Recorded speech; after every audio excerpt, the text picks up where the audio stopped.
Hi and welcome to Rosebread Homestead. Today we're going to be doing something just a little bit different. Many of you may have watched the roundtable discussion that I had with my sisters at a micro moment a couple of weeks ago where we were talking about the book that we're going to be releasing at the end of October. Well, one of my sister Melissa's recipes calls for Hawaiian rolls. And most of us know what Hawaiian rolls are. They're those rolls that are a little bit sweeter and they are a little bit more yellow than regular rolls are. You can buy them in the stores in packages of a dozen or whatever. And I have never made Hawaiian rolls before. And in one of the video segments that we did on the recipe that she's using those rolls for, she said if the stores aren't available anymore, you can just make them. And I thought, ooh, yikes. I haven't even tried Hawaiian rolls to know if we can substitute in ingredients or do whatever we might need to make them off-grid. And so this is my first step. The first step is to make a regular batch of Hawaiian rolls. I'm going to be using a recipe that I found from King Arthur today.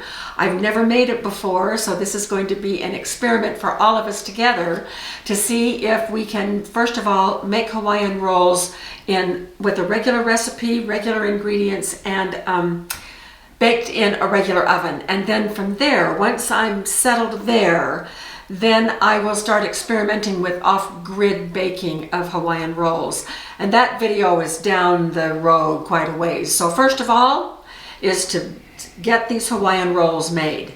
So here we go. I have my Ankerstrom ready to go. And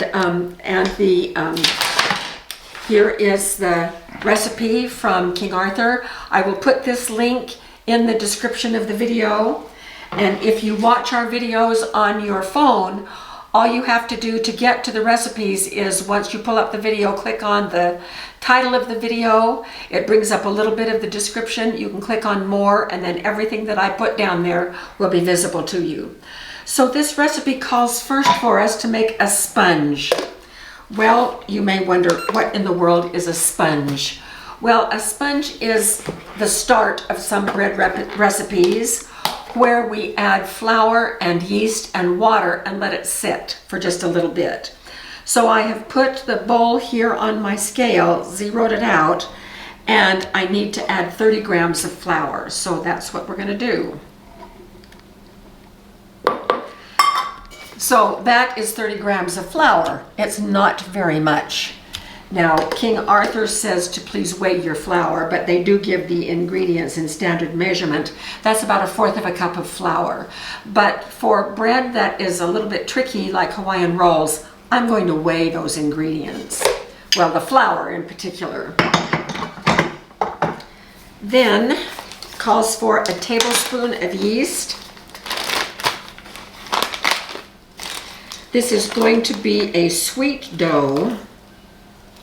And one of the things that they caution about is that it is better for you to use their gold yeast instead of their red yeast. Well, I don't have any of their gold yeast, so I'm just going to, well, it's not there, but I get it from King Arthur. This Saf Instant, and this is just their regular yeast. The gold label yeast is better for sweet doughs, but we're going to do what we have. So then the next thing is 2 tablespoons of water. So I'm going to just put 2 tablespoons of water, and this is warm.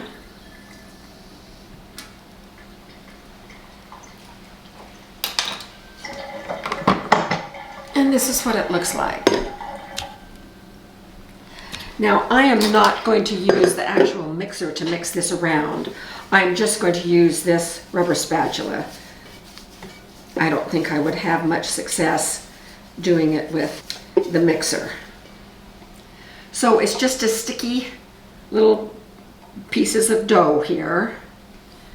And I'm sure it's to get the yeast going. So here is our sponge. And we are going to let it sit for 15 minutes, and then we will be back. Let's check our sponge. It has been 15 minutes. looks about the same. It may have risen just a little bit, but we'll work with it the way it is. The next thing we do is we add the pineapple juice. Now, this is from my home canned pineapple. If you don't have pineapple juice that has already been cooked, like fresh pineapple juice, you need to microwave it to kill the enzymes. You don't want the enzymes in here. It will interact with the yeast in a negative way. So make sure that your pineapple juice has been pre-canned or pre-boiled. So the pineapple juice is going in.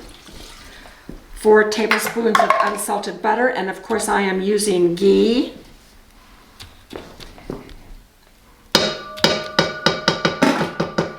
A 1/3 of a cup of brown sugar, that's right here.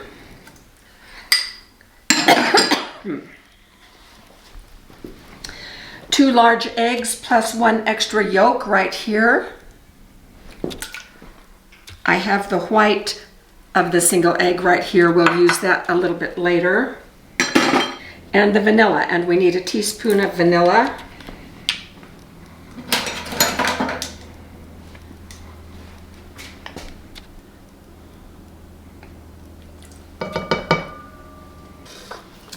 All right, I am going to mix these together. Okay, that's as good as those are going to go. Okay. Next, we have to add some additional flour with some potato flour and salt and mix that separately. So I'm just going to do it right there. The amount of flour that we need is 330 grams.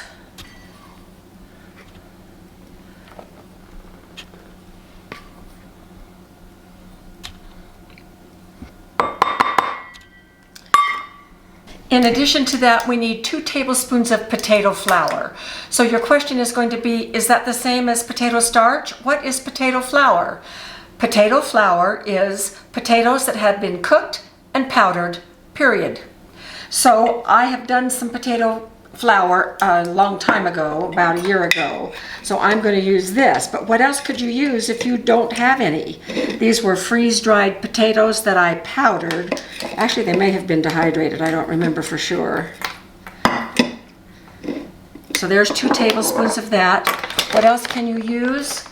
You can use an equal amount of potato flakes if all that is in this bag is potatoes. No other seasonings, no other anything. So, and that's what Bob's Red Mill is. So I could have used 2 tablespoons of these potato flakes as well. And then the last bit is 1 1/4 teaspoons of salt, which is right there. Okay, now I'm going to mix that together. And we're going to get this going. And the scraper, I'm going to clear the deck here. Woo. Always check your speed.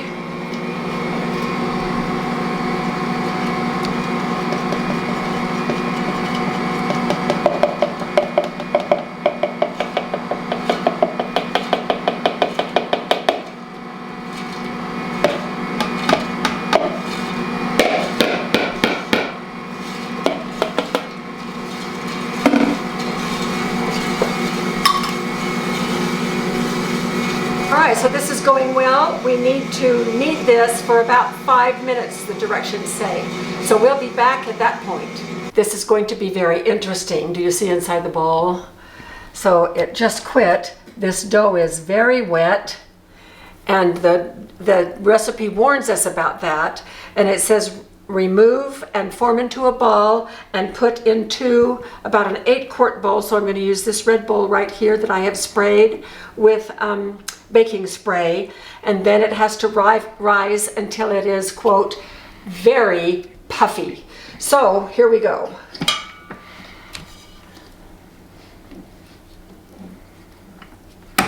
There's that.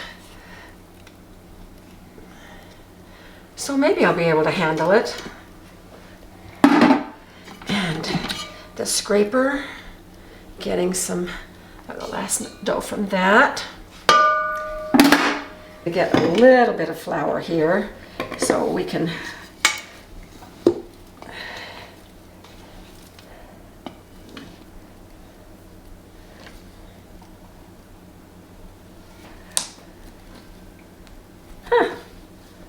not bad. It is wet, but it is not bad. Okay. This has been kneaded very nicely. All right, we have it in a ball and we're going to put it right here.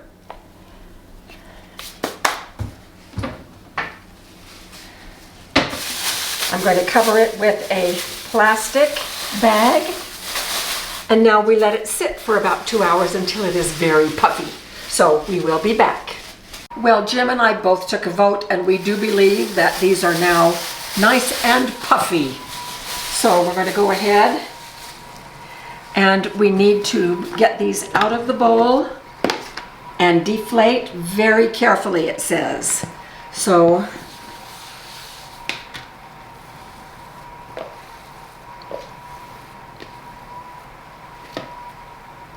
hope that was carefully enough. And then degas, deflate,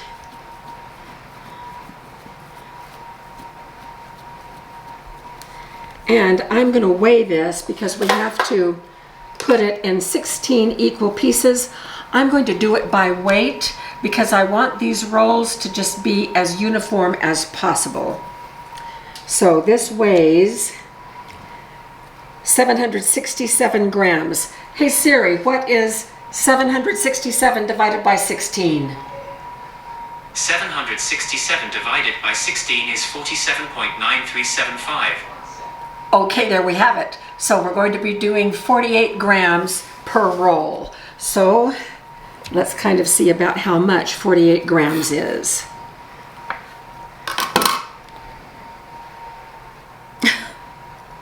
$50.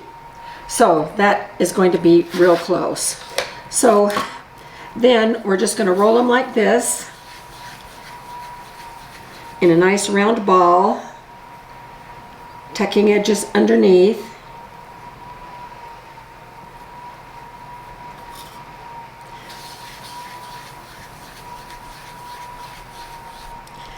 And we are going to then put them in this lightly greased pan.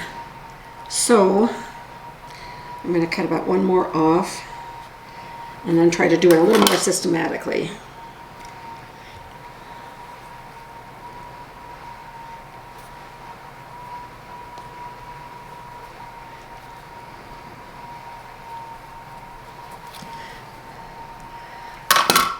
So I'll be doing this off camera and I'll come back when we have a pan full of rolls. I wanted to show you the last roll. Because I did 50 instead of 48, we ended up with 15, which is a better fit for that pan anyway. Now the way that I shape these rolls is I tuck all of the edges in on one side, flip it over, and my countertop does not have any flour right here, so the roll sticks to the countertop just a little bit, and under my hand, when I do this, it forms a beautiful little ball. So there's the underside with the edges all tucked in and the top side nice and round. Now what we're going to do is going to add 1 teaspoon about of water to this egg white, whisk it up. We had this much dough left over.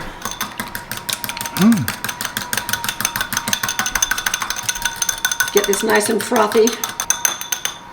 And just before we put these in the oven, I am going to brush them with this egg white. So we're going to cover this with the plastic again.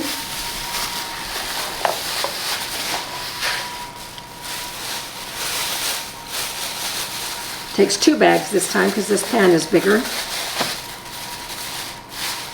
And we're going to let this rise for an hour, and then we're going to brush with the egg white and bake in the oven, and we'll come back when we're taking them out of the oven. Can you believe this? Look at these rolls. They are amazing, absolutely amazing. I just barely got them out of the oven. It said to bake them 20 to 25 minutes, and because my oven runs a little bit hot, I always pick the shorter time. And so here it is.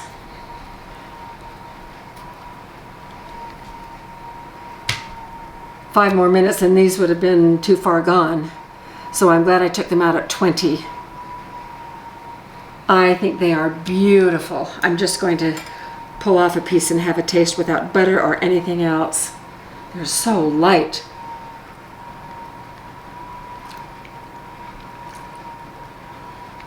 They're just delicious.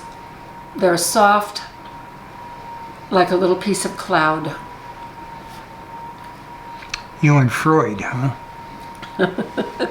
So this was a great success. Now the next step on this is to figure out how to do it off grid, and maybe about a half of a recipe so that we can maybe fit them in a Dutch oven. So more adventures to come. Well, thanks so much for being with us. We really appreciate you. I hope you know how inspiring you are to us. To hear your success stories and your comments, it just thrills us. So thanks for being a part of our community, and we will see you at our next video.